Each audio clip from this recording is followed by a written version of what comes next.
Hello everybody, this is Edward and welcome back to another episode of Minecraft. As you can see, I've got the two houses here. I finished the roof of the second house. I've got the garden in here and yeah, I'm very happy with it actually. It's simple. I'm just wondering if I should change that dirt block to a different block, the other dirt block. There's nothing really behind it. Maybe there should be. And I'm already revealing what I'm going to be working on for working inside for this episode. This here is our lovely greenhouse. Isn't it absolutely splendid? I didn't come up with this design. I'll put a link to the picture I used for inspiration, the picture that I copied, and just gonna so that way you can see what I was working with. It was a bit difficult for the angles that I couldn't see, but that's okay. I was able to improvise a little bit. Anyway, so we've got the two houses. We've got the two houses built, and we've got ourselves a lovely greenhouse. Oh, I can't reach that. Now I can. And I'm just going to fill this area in here this way. Just noticing that the base all around here is all cobblestone. So there we go. I'll put some cobble in there for around the fence. The fence does look quite cobblestoney, and I remember that there's this block here, so I'm just going to get rid of... I think what I'll do is I'll get rid of this block, and I'll do the old switcheroo here, so that way we've got a bit of variety. There we go, I like the look of that. And put that bit of tree leaf in there, so it looks like a hedge. Very nice small garden. There we go, this person likes their garden to be green and colourful and very pretty. And of course we've got all the essentials inside. We've got a table here made from a trapdoor, and we've got the fireplace. The chimney's a bit but at the top there, but that's okay. And of course we've got the redstone lighting. I was just thinking, I'm not too sure I can call it like steampunk. I'm thinking we're going to call it redstone punk. I don't know. How good. So the villagers know how to use this door, because as you can see, the entrance... Hello there. But you're a mason worker, not a farmer. I don't know if you should be in here. There we go. Let the farmers come in here. Hey, cheeky. Look at that. You know what? Do I have to open... Come on. Off you go. Disappear. Yes, you. I know you like it in here, but there's nothing in here for you to... There we go. He goes to the window as if to say, oh, let me in, please. Oh, that was funny. So I'm going to be putting in some plantage and greenery, and I'm not too sure what I'm going to do. I love the floor that I did here. Very happy with this. Yeah, so anyway, right now we're just kind of going to go off the plan, and I'm just going to put in like rows of dirt, and I was thinking maybe a bit of like an island. But now that I'm looking at it, it looks a bit squishy, a bit tight. Yeah, I mean, the door touches it. We won't do that. But anyway, how is everybody? I hope you're all having an absolutely beautiful, wonderful day. And if not, let's make it a beautiful, wonderful day, okay? Because life is too short, and we need to have more beautiful moments in our lives. That is for certain. And that's the whole point of why I put these videos out. Now, there we go. Okay, so I'm not too sure how I'm going to do this, because looking at it, I was hoping to have some edging, but it can't be done because it's sharing the same corner. So I'm going to maybe just do that instead, and have that there.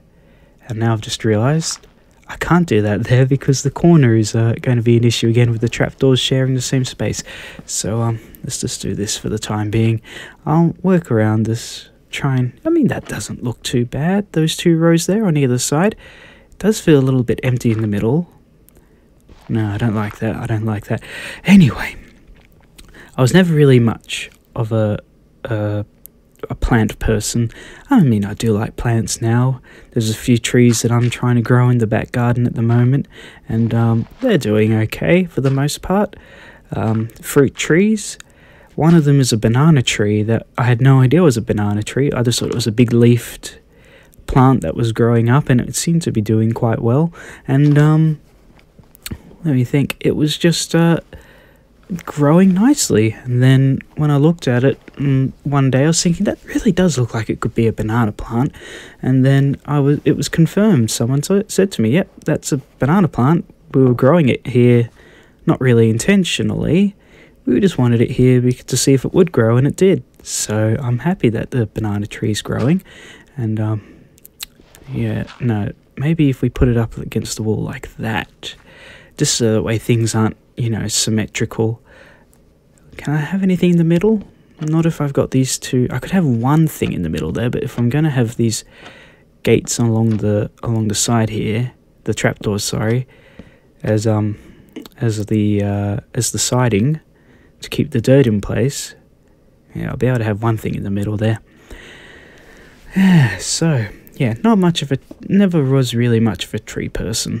Though that being said, yeah, I am learning to look after plants a little bit. There we go, we've got the pot plants here as well to kind of add a bit more greenery in the open spaces. I like that. It's going to be a lot of trial and error, so don't worry, nothing's permanent just yet.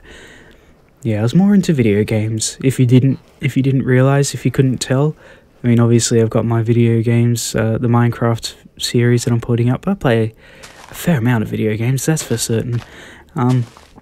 I remember I watched a video very recently about the consoles and all these, well, I mean, I think what the next generation of consoles have been talked about at the moment with the PlayStation, what is it, 5? Goodness me. I've still got my PlayStation 2's very safe, and my Nintendo 64. I like the look of that diagonal plant growing up there.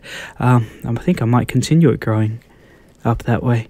But yes, I still have my all my old consoles, and they still work, thank heavens.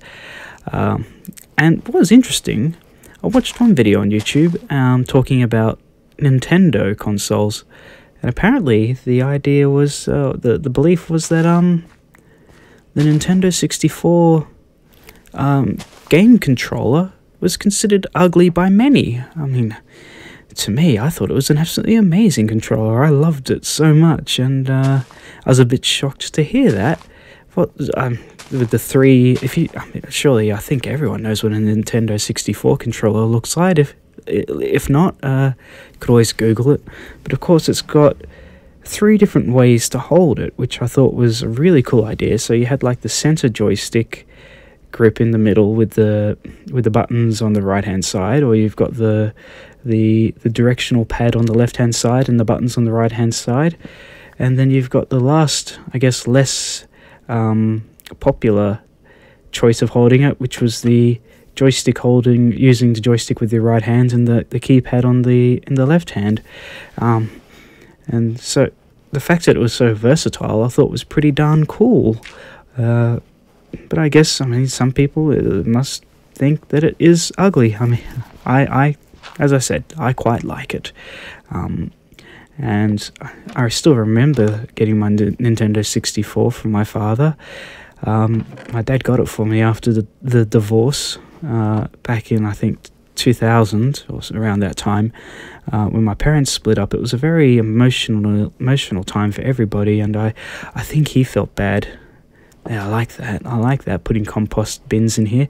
Maybe put one there too, I don't know. I think he felt bad, so what does a parent do to make their kid feel better? Or buy them stuff, and yeah. I mean, it's not that I wasn't grateful, but I think I needed more emotional support to get through the moments. But I was that's okay. I was able to get through it all in the end. It was, as I say, it was a very dark time though. And it wasn't just the divorce, it was a lot of custody battles and having to go to court, and oh, what are you doing there? Hello. You stay out there. You're a bookworm. You're I don't know what to call you, a librarian. Okay, you can't put grass in there. I'm just testing these pots out to see what else I can have inside them here. Anyway, so yeah, I had my Nintendo 64, and I do like it, but I'm not much of a console person. I do have the PlayStation 3. That was a gift again that I got when I was much older, but I've never really used it all that much. As I used the PlayStation 2, I played that a lot, and I still have it, and I've already said that, and I love it to bits. But always found PCs. I started with a PC. I had a PC from a very early age that my father put together because my dad's always been into computers. So sorry, there's a bit of background noise going on there. So I was introduced to computers at a very early age, and it's always been that way. So I do like computers. They are amazing things when they work, and they're right pains when they don't work. I like that little I don't know what to call it. I'll put one on the other side as well, kind of like a little bucket, a shelf holding up plants. It's rather cool. There we go. Just having a look on the outside. It doesn't look very filled at the moment, so I think I might have to put some stuff along the roof there, like vines and a bit more greenery around the top area there. Okay, let's put another one of these up here, see how we go.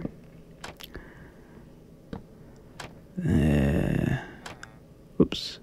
And I don't know what plant we're going to put up here, but that's okay. I quite like the look of that, very much so. There we go, we've got a dark oak sapling.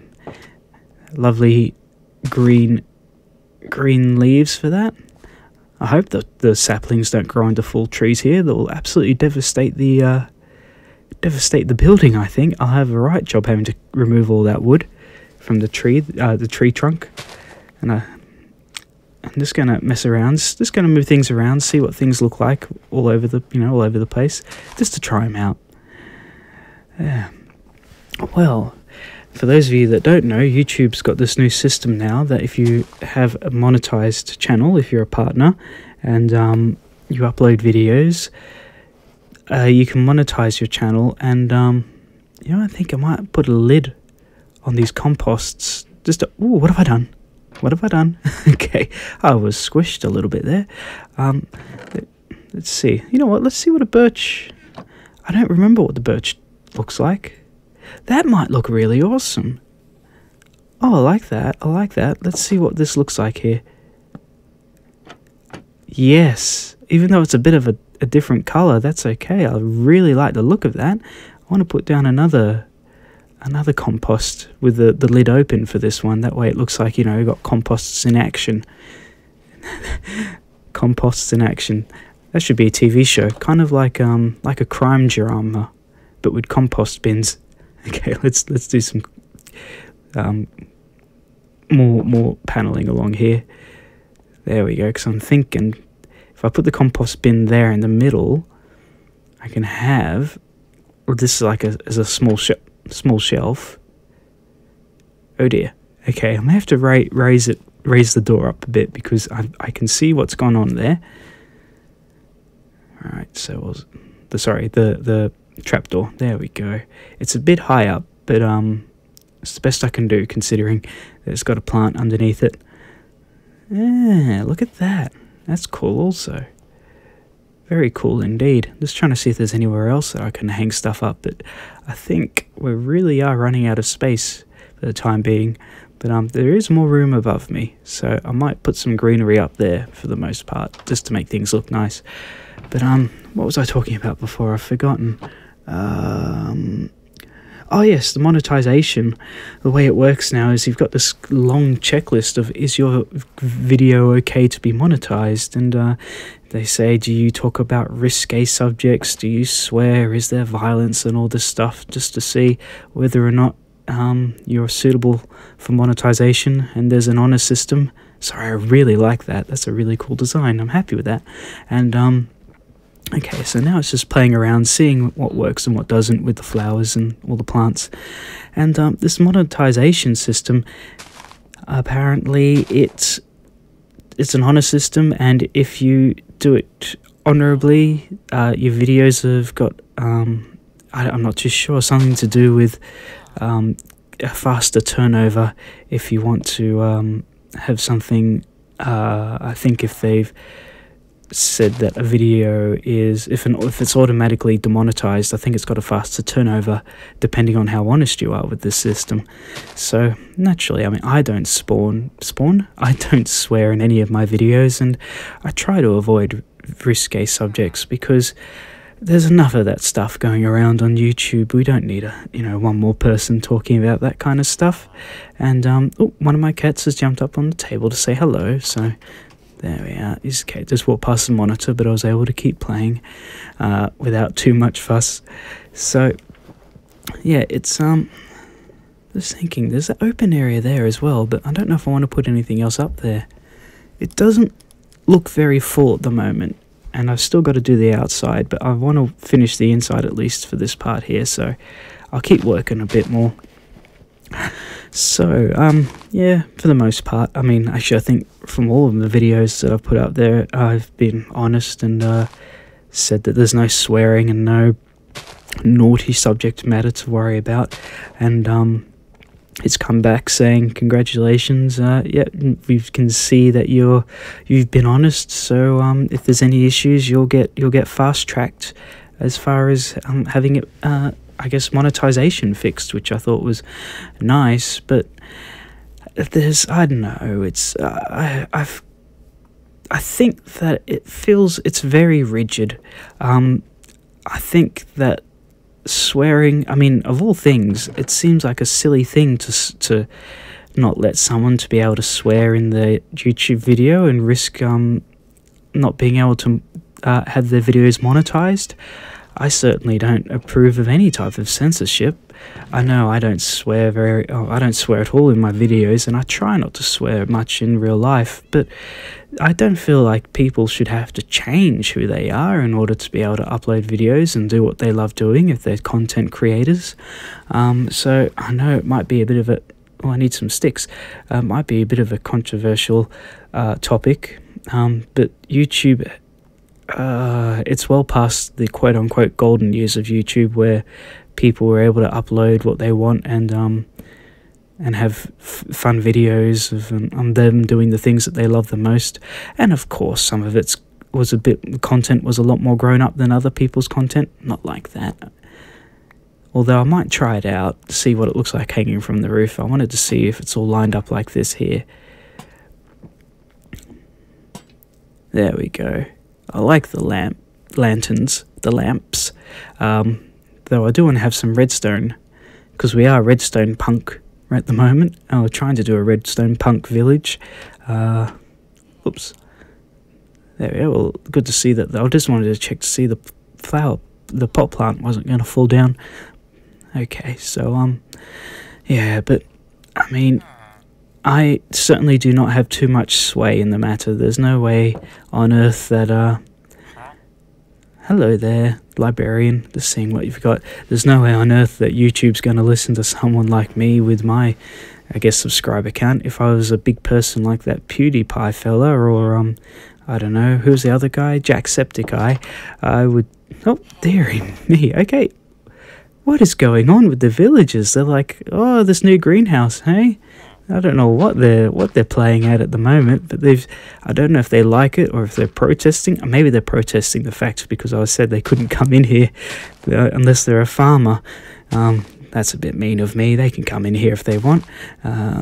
So yeah, we're going to add that there. But I know that there's a lot of big YouTubers out there that used to have a lot of swearing in their videos, and they used to have adverts, but I don't know if they still get adverts now. If they say any swearing in their episodes, oh well, I guess they know. It's something I don't want to have to worry about.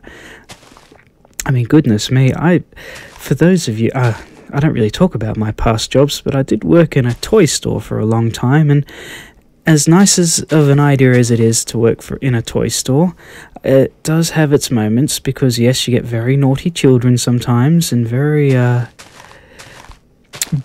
for lack of let's just say bratty children that expect everything, and that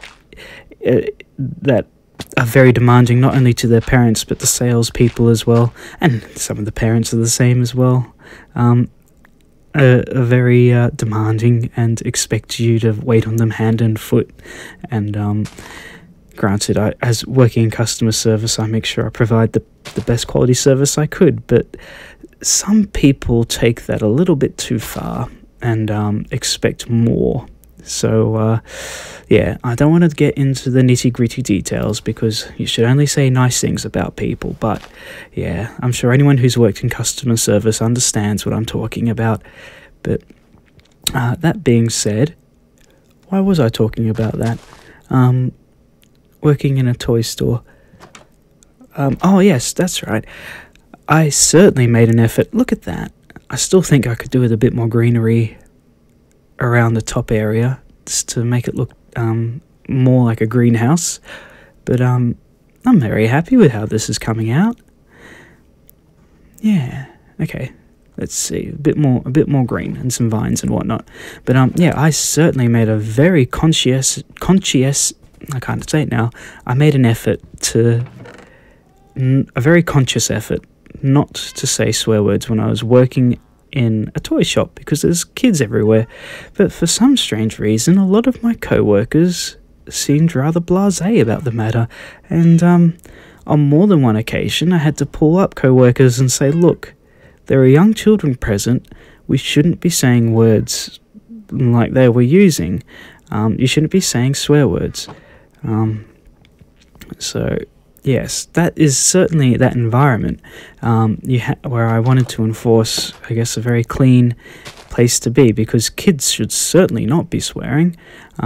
But because this is getting back to the whole point of YouTube and monetization, I mean, swearing and not real violence, but I guess it on the news is real violence, but dramatic violence like on crime shows and horror movies and all that. There's all types of that kind of stuff all over the TV, and that still gets ad revenue. So what I never understood is, I mean, YouTube's got this now option to have videos made for young people and videos that aren't made for young people option, but why YouTube never had a self-rating system? There we go, that's looking rather splendid. I'm very happy with what's come of this. A beautiful greenhouse for our herbalist. Not that we've got any herbs in there, but I'm sure our herbalist is going to have a great time in this building here. Oops, I've fallen down that bit there. Look at that. Absolutely splendid. I'm very happy with this build. I don't know whose design it is, but I'll link the picture, so hopefully that will lead to there. I didn't know you could put vines on trapdoors like that. I'll link the picture down below in case you want to have a look to see the design. Just trying to think where else I could put vines. I don't want it to be covering up all the sides there, because the light has to come in for the plants. There we go. I'll just try some things out, and if I don't like it, I can always remove it later on. There, just let this stuff grow down. But yes, I'm surprised that YouTube doesn't have like a self-regulation system where, I mean, they're relying on people now, to be honest, with what they're uploading. Why not make it that you can say that, like a universal rating system? So in Australia, we've got G-rated, which is, general, everyone can watch it. And then you've got PG, which is like parental guidance for people under the ages of 13 or 12, like that. But I mean, PG is pretty safe. There's usually nothing too bad in a PG rated show. And then you got M15, which might have a bit of swearing and maybe a little bit of violence in it, and then which is for mature audience. M for mature. Then MA, which was mature adults or mature something, which was meant to be stricter, so that way it's like more grown up, so it's not as, this is probably the content was a lot more mature. And then of course you've got the R rating, which is strictly over the age of 18, which is being an adult in Australia. So I don't know why YouTube doesn't have that. Anyway, thank you for joining me, everyone. Take care, live long and live well, look after yourselves and each other. Goodbye.